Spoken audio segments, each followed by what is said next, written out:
Good morning and welcome to our channel pro education. तो आज है 15 अप्रैल और आज के करंट अफेयर के जितने भी इम्पोर्टेंट क्वेश्चन हैं उन्हें हम लोग अपने इस वीडियो में डिस्कस करेंगे।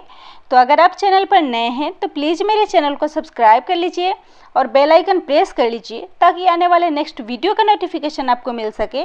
तो चलिए शुरू करते हैं आज के करंट अफेयर का फर्स्ट क्वेश्चन। तो आज का फर्स्ट क्वेश्चन है, ई शांता किस प्रकार के उत्पादों के लिए लॉन्च एक प्लेटफॉर्म है? तो इस क्वेश्चन का राइट आंसर होगा ऑप्शन सी, समुद्री उत्पाद। तो समुद्री उत्पाद यानी कि समुद्री प्रोडक्टों के लिए एक प्लेटफॉर्म ई शांता नाम से लॉन्च किया गया है। तो फ्रेंड, केंद्रीय उद्योग और वाणिज्य मंत्री पीयूष गोयल जी ने हाल ही में समुद्री उत्पादों के लिए ई शांता नाम से एक प्लेटफॉर्म लॉन्च किया है और इस प्लेटफॉर्म का मुख्य उद्देश्य जलीय खेती करने वाले किसानों को सशक्त बनाना है। और फ्रेंड, ई शांता जो कि किसान अपनी उपज इस पोर्टल के माध्यम से बेच सकते हैं, यह खरीदारों और किसानों के बीच एक पुल की तरह कार्य करेगा और ई शांता पोर्टल बिचौलियों की आवश्यकता को पूरी तरह से समाप्त कर देगा। और यह पोर्टल अंग्रेजी, तमिल, तेलुगु, हिंदी, ओडिया और बंगाली जैसी भाषाओं में उपलब्ध है और इस पोर्टल को लॉन्च करने की पहल NACSA के द्वारा की गई थी। तो फ्रेंड, ई शांता पोर्टल NACS के द्वारा लॉन्च की गई है जिसका अर्थ होता है national centre for sustainable aquaculture और यह समुद्री उत्पाद निर्यात विकास प्राधिकरण यानी कि marine products export development authority का एक हिस्सा है जो वाणिज्य और उद्योग मंत्रालय के तहत कार्य करता है। तो NACSA जिसका मुख्य उद्देश्य छोटे और सीमांत किसानों को समूहों के माध्यम से प्रोत्साहित करना है और उनका उत्थान करना है और झींगा संस्कृति में सर्वोत्तम प्रथाओं को अपनाना है। और इस पोर्टल के निम्नलिखित लाभ हैं, जैसे कि यह पोर्टल आधुनिक उपकरणों और तकनीकों के माध्यम से 40,000 टन झींगा के उत्पादन को बढ़ाकर 6 से 7 लाख टन करने में मदद करेगा और इस पोर्टल से 18,000 किसानों को लाभ होगा जो वर्तमान में देश के समुद्री निर्यात पर योगदान कर रहे हैं।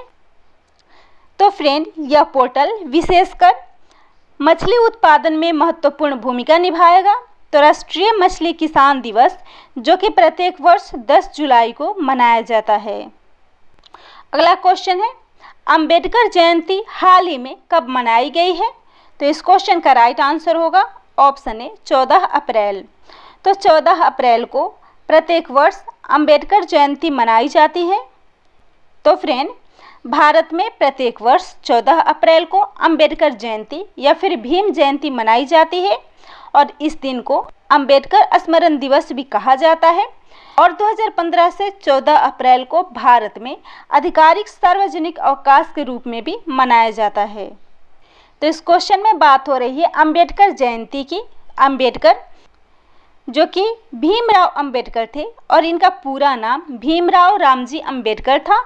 इनका जन्म 14 अप्रैल 1891 को हुआ था और उन्होंने जीवन भर समानता के लिए संघर्ष किया और इस प्रकार उनके जन्मदिन को समानता दिवस के रूप में मनाया जाता है। और भारत ने संयुक्त राष्ट्र में उनके जन्मदिन को अंतर्राष्ट्रीय समानता दिवस के रूप में मनाने की मांग रखी थी और उन्हें बाबा साहेब अंबेडकर के नाम से भी जाना जाता है। और उन्होंने 1956 में बौद्ध धर्म को अपनाया था और 1936 में उन्होंने स्वतंत्र लेबर पार्टी की स्थापना की थी। और सबसे बड़ी बात, भीमराव अंबेडकर जो कि संविधान के जनक थे और वे संविधान सभा के मसौदा समिति के भी अध्यक्ष थे और 1990 में भारत रत्न से उन्हें सम्मानित किया गया था। और 2020 में कनाडा ने भीमराव अंबेडकर के जन्मदिन को doctor BR Ambedkar day of equality के रूप में मनाने की घोषणा की। 2021 में ब्रिटिश कोलंबिया सरकार ने उनके जन्मदिन को doctor BR Ambedkar equality day के रूप में मनाने का फैसला लिया है। अगला क्वेश्चन है, कौन सा राज्य किसानों के लिए प्रत्यक्ष भुगतान प्रक्रिया में आढ़तियों को शामिल करने जा रहा है? तो इसका राइट आंसर होगा ऑप्शन ए, पंजाब। तो फ्रेंड, पंजाब जो कि किसानों के लिए प्रत्यक्ष भुगतान प्रक्रिया में आढ़तियों को शामिल करने वाला है। तो फ्रेंड, पंजाब सरकार ने केंद्र सरकार से कहा कि वह न्यूनतम समर्थन मूल्य का भुगतान सीधे किसानों के खाते में करेगी और इससे पहले आढ़ती, जो कि कमीशन एजेंट होते हैं, वे किसानों को भुगतान करते थे। और पंजाब के मुख्यमंत्री कैप्टन अमरिंदर सिंह ने यह घोषणा की है कि राज्य के खाद्य विभाग ने खरीद सॉफ्टवेयर में संशोधन किया है ताकि आढ़ती प्रत्यक्ष भुगतान प्रक्रिया में शामिल हो सके। तो फ्रेंड, पंजाब, जिसकी राजधानी है चंडीगढ़, मुख्यमंत्री हैं कैप्टन अमरिंदर सिंह, राज्यपाल हैं विजेंद्र पाल सिंह बदनौर, पड़ोसी राज्य है राजस्थान, हरियाणा और हिमाचल प्रदेश। उच्च न्यायालय है चंडीगढ़, मुख्य न्यायाधीश है रविशंकर झा, लोकसभा सीट है 13, राज्यसभा सीट है 7 और विधानसभा सीट है 117। और पंजाब में कोविड वैक्सीनेशन एम्बेसडर बने हैं सोनू सूद। और विनी महाजन पंजाब की पहली महिला मुख्य सचिव बनी थी और आई रखवाली पोर्टल को वहां कोविड-19 के तहत लॉन्च किया गया है। अगला क्वेश्चन है, नाडा के महानिदेशक हाल ही में कौन नियुक्त हुए हैं? तो इसका राइट आंसर होगा ऑप्शन ए, सिद्धार्थ लोंगजाम। तो सिद्धार्थ लोंगजाम हाल ही में नाडा के महानिदेशक नियुक्त हुए हैं। तो फ्रेंड, आईएएस अधिकारी सिद्धार्थ सिंह लोंगजाम नाडा यानी कि राष्ट्रीय डोपिंग रोधी एजेंसी के महानिदेशक के रूप में कार्यभार संभालेंगे और वर्तमान में वे खेल मंत्रालय में संयुक्त सचिव के रूप में कार्यरत हैं और वर्तमान में निलंबित नेशनल डोप टेस्टिंग लेबोरेटरी के सीईओ भी हैं। और वह नाडा में महानिदेशक के रूप में नवीन अग्रवाल की जगह लेंगे, जिन्होंने अपने कार्यकाल के मुख्य आकर्षण में लगभग 60 विशिष्ट भारतीय खिलाड़ियों के लिए एथलीट बायोलॉजिकल पासपोर्ट यानी कि एबीपी के निर्माण को सूचीबद्ध किया था। तो फ्रेंड, नाडा यानी कि राष्ट्रीय डोपिंग रोधी एजेंसी, जिसका मुख्यालय है नई दिल्ली और स्थापना हुई थी 24 नवंबर 2005 में। अगला क्वेश्चन है, भारत का पहला floating storage and regasification unit किस राज्य में स्थापित किया गया है? तो इस क्वेश्चन का राइट आंसर होगा ऑप्शन ए, महाराष्ट्र। तो फ्रेंड, महाराष्ट्र में भारत का पहला floating storage and regasification unit को स्थापित किया गया है। तो फ्रेंड, भारत का पहला floating storage and regasification unit यानी कि FSRU भारत के पश्चिमी तट पर महाराष्ट्र के रत्नागिरी जिले में एच एनर्जी के जैगर टर्मिनल पर पहुंचा है। और इस FSRU आधारित LNG टर्मिनलों का उद्देश्य पर्यावरण के अनुकूलन और कुशल तरीके से प्राकृतिक गैस आयात क्षमता की गति को बढ़ाना है।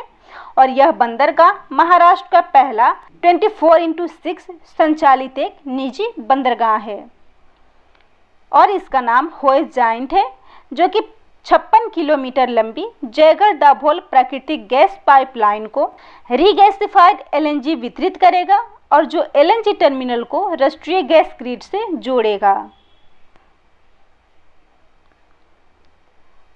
तो महाराष्ट्र, जिसकी राजधानी है मुंबई, मुख्यमंत्री उद्धव ठाकरे, राज्यपाल भगत सिंह कोश्यारी। महाराष्ट्र जहां के अंबोली जैव विविधता विरासत के रूप में नामित हुआ है और भारत की पहली अंडर सी सुरंग मुंबई में बनाई जाएगी। तो इस क्वेश्चन में बात हो रही है फ्लोटिंग पोर्ट की।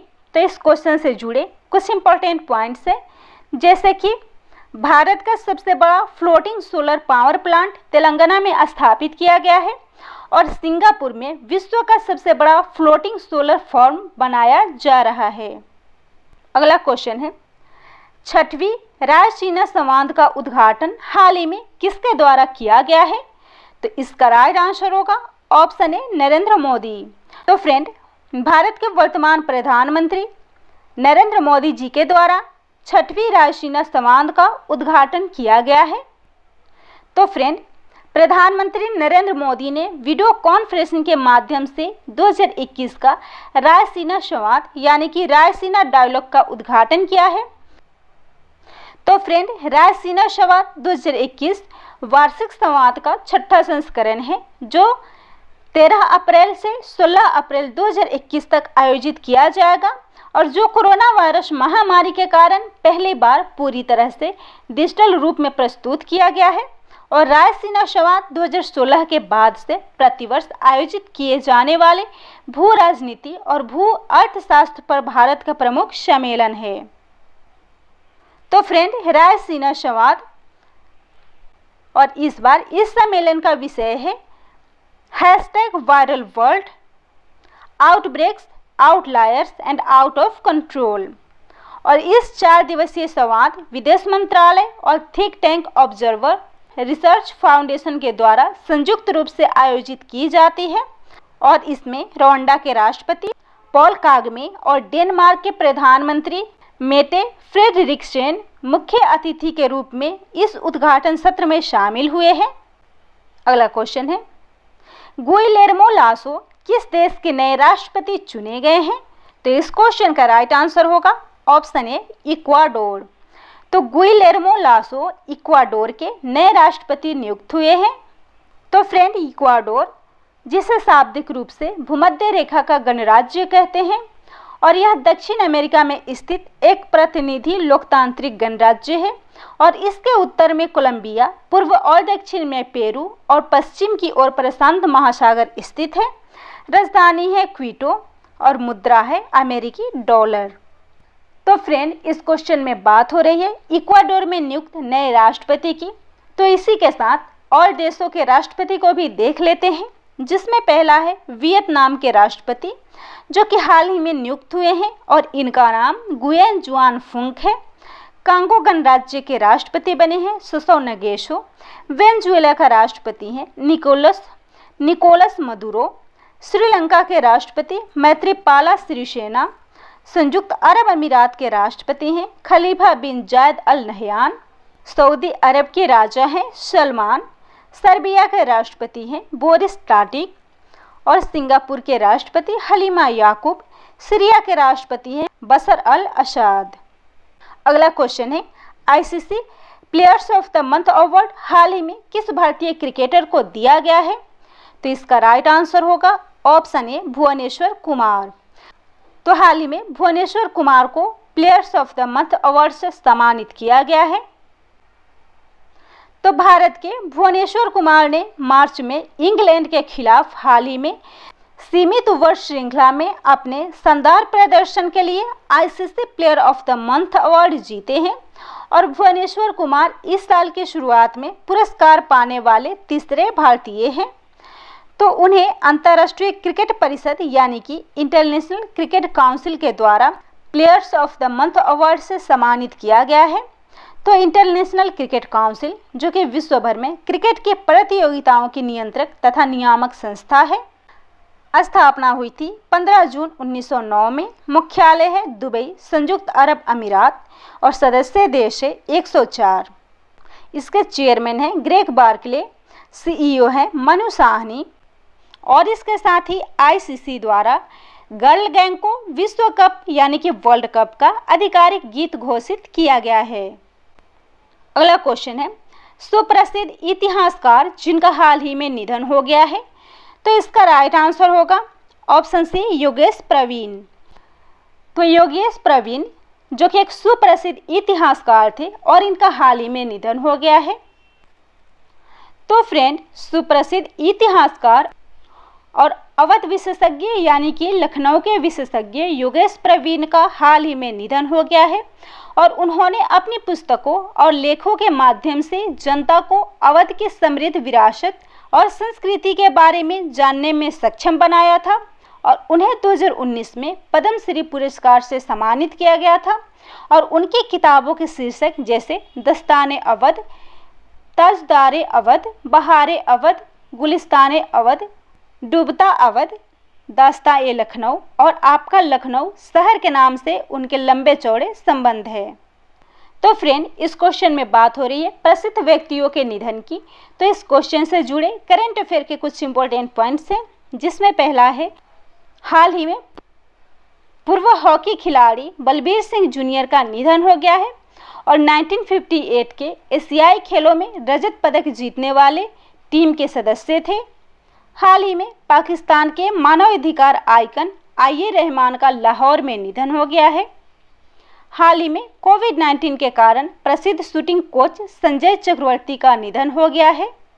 और इसके साथ ही हाल ही में प्रसिद्ध अभिनेता सतीश कौल, जिनके नाम पर 300 पंजाबी और हिंदी फिल्में हैं और उन्होंने टीवी शो महाभारत में भगवान इंद्र की भूमिका निभाई थी, इनका भी हाल ही में निधन हो गया है। आज का लास्ट क्वेश्चन है, किस देश में ऊंटों के लिए दुनिया का पहला ट्रैफिक सिग्नल लगाया गया है? तो इसका राइट आंसर होगा ऑप्शन बी, चीन। तो फ्रेंड, चीन में ऊंटों के लिए दुनिया का पहला ट्रैफिक सिग्नल लगाया गया है। तो फ्रेंड, चीन में दुनिया का पहला ट्रैफिक सिग्नल ऊंटों के लिए डुनहुआंग शहर में मिंगसा माउंटेन और क्रिसेंट स्प्रिंग में ट्रैफिक सिग्नल को इंस्टॉल किया गया है।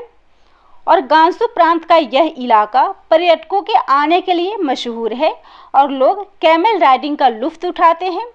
और ट्रैफिक सिग्नल लगाए जाने का उद्देश्य है ऊंट मिक्सा या क्रिसेंट स्प्रिंग से ना टकराए और सामान्य सिग्नल की तरह ग्रीन लाइट पर ऊंट आगे बढ़ेंगे और रेड होने पर रुके रहेंगे। तो इसमें बात हो रही है चीन की। राजधानी है बीजिंग, करेंसी है रेनमिनबी और राष्ट्रपति हैं शी जिनपिंग।